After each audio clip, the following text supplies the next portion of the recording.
Alright guys, so today's Shiju pull for Necrass or Eblana's banner is going to be really short and simple. So there's a 99% of you that probably would want to pull her and 1% of you probably shouldn't pull her. So let's talk about the 99% of you first. So the reason why you want to pull her is right in front of you on the screen. This skin basically explains everything, and that's really all you need to know. I know that you guys should probably just quit the video now, but please stay with me and we'll have to go with the remaining 1%, which we'll have to look at the, well, you know, the kit, the talent and module and skills. So let's go on with that. And here we have Necrass, or I just prefer to call her Eblana, and that will do on from this point. So she is a Shaper caster, which is a relatively new archetype. The whole thing is that when there's enemies that die within their attack area, they will summon a minion basically to fight for them. And as you can see, 21 DP, pretty average, 733 attack at module level 3. So it's not too bad, but also not really high. Relatively slow attack speed, your typical like single target caster kind of stat. Now I'm going to talk about her talent without her module first, and then I'll show you the difference between having the module or not, and show you guys why you do want level 3 module if you really want to use her. So her first talent is that whenever there's an enemy that goes down within her attack area, so as you can see on the bottom left, she will summon a servant, and that goes up to 3 servants. And if there is 3 servants on the field, or she cannot summon more servants, let's say there is not enough ground tiles to summon, then she will choose to upgrade the servants, which gives them plus 100% HP, plus 100% attack, plus 40% defense, and plus 1 block count. Her second talent is that when she and her summon attacks enemies that has lower than 50% HP, their attack will increase to 140%. Now, let's take a look at modules. So the first thing is that her trait will have an extra trick thing where when she can now attack enemies blocked by her summons and increase her attack by 115%. So that's already a really good area increase, because her summons can be anywhere within her attack area, and the summons attack area is like a 5 tile crisscross across. So that is potentially like a huge area increase. Now her first talent gets updated as well, where whenever an enemy dies within her and the summoned attack area, then she will gain plus 25% attack in 10 seconds. Also summons a servant within her attack area. So the summon only works within her area mostly. So the thing is, having this talent update or not will significantly increase her utility basically, because a lot of the times when you put down a range operator, it doesn't need to be casters, right? Usually what happens is high likelihood that the enemy will just die at like the tip of her attack area, and then that's where the summon will be, right? The first summon, and then hence all the remaining enemies coming her way will be blocked outside of her attack area, which prevents her from summoning more minions. So that's a huge issue, and this module solves that. And it only has that trait, so the summon, if enemy die within her summons area, her minions attack area, that only happens at module level 3, not at module level 2. So that is why this is such a critical module to have. So that is Eblana's. I will call her Eblana. That's her module and her talent. Now let's take a look at her first skill. Her first skill has 2 effects. One is passive and one is activated.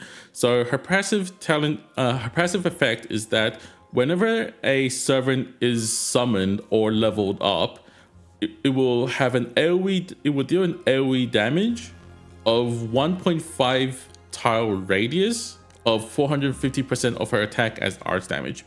And upon activation of her skill, she will immediately re-summon all the servants. And if there is no servants on the field, she will at least summon one servant on the field.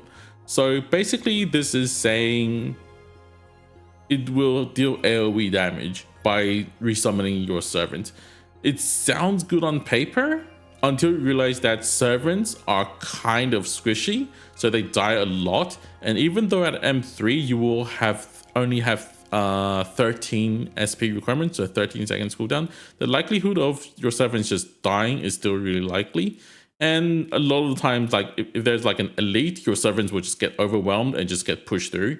So you kind of have to pair her behind like a defender or something, and in which you're basically just using her like an Aya skill 2 kind of a situation. So there's not really a point in using this skill when you have Aya skill 2 to do basically the same job. So not really recommended to M3 this skill. Next we have skill 2. Upon activating skill 2, she will make at most 2 enemies within her attack area to fall to sleep and deal up to 160% of her attack as arch damage once every 0.5 seconds to them. And then when there is an enemy when the 2 sleep enemies are defeated within her skill duration, so either one of them gets defeated, then she will summon 2 extra servants. So this is your typical sleep skill. And the huge problem with this skill is that if you want to go for sleep, you will want AoE sleep, in which we have a perfect working system there, and she only sleeps 2 enemies.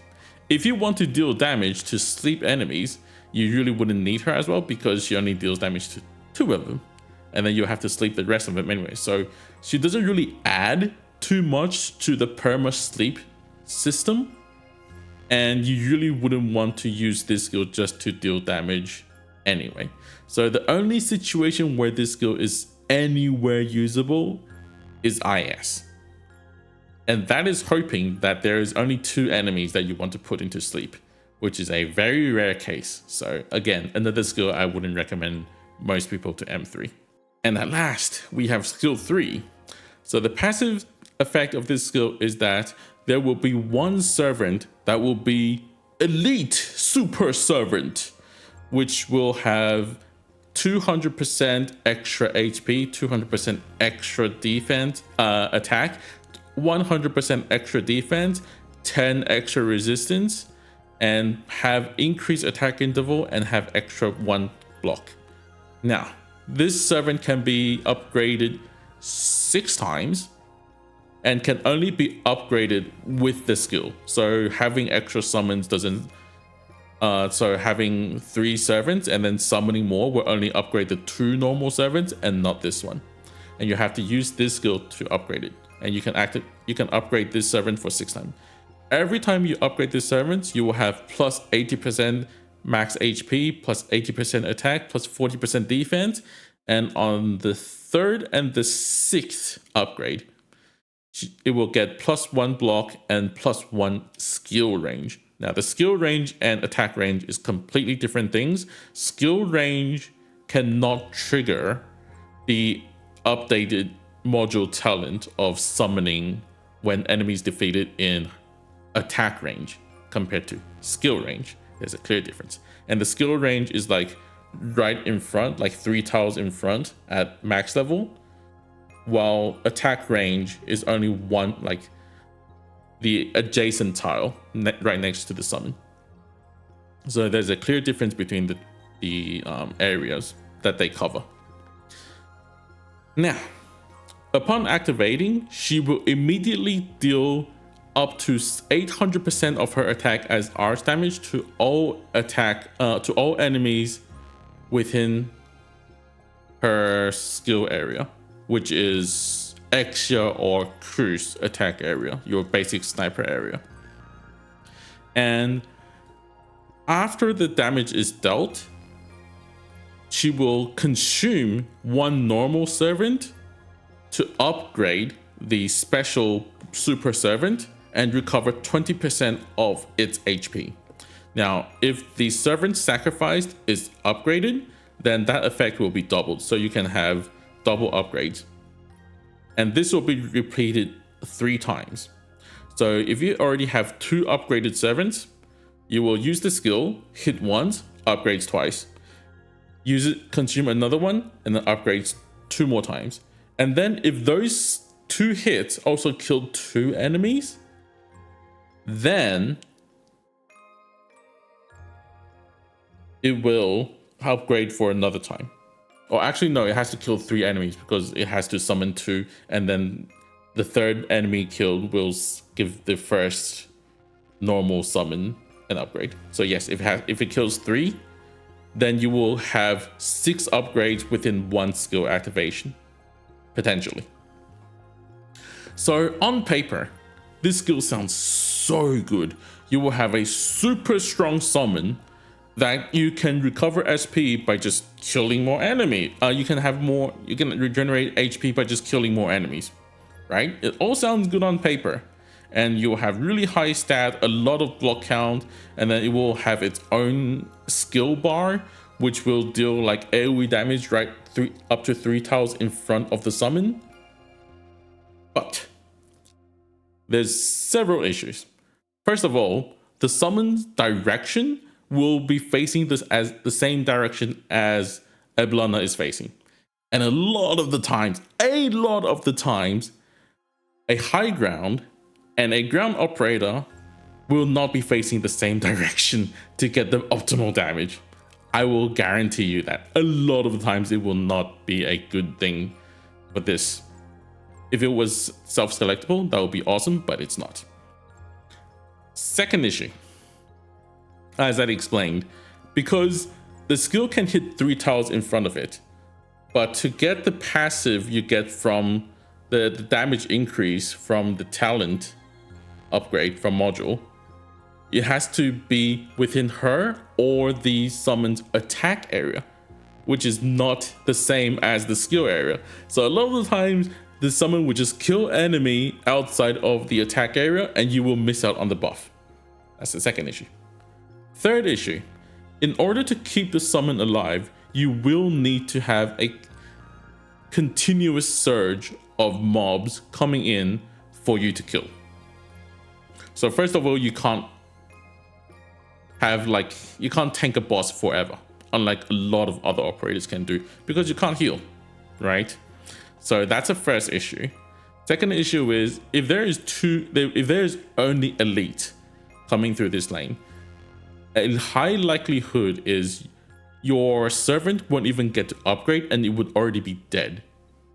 So once the servant is dead, the next elite enemy comes in, even if you could kill the first one, then your second servant, who is summoned again, the special servant getting summoned again, will be destroyed by the elite again.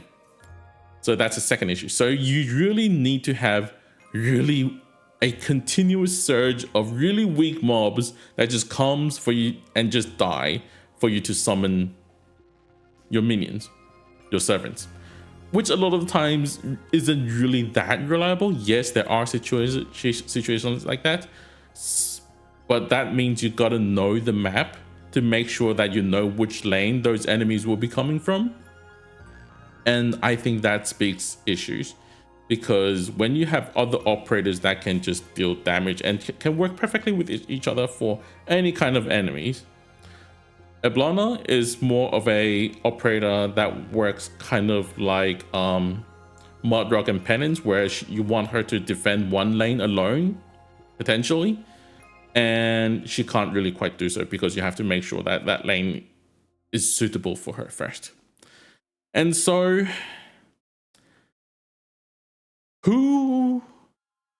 why? I don't know.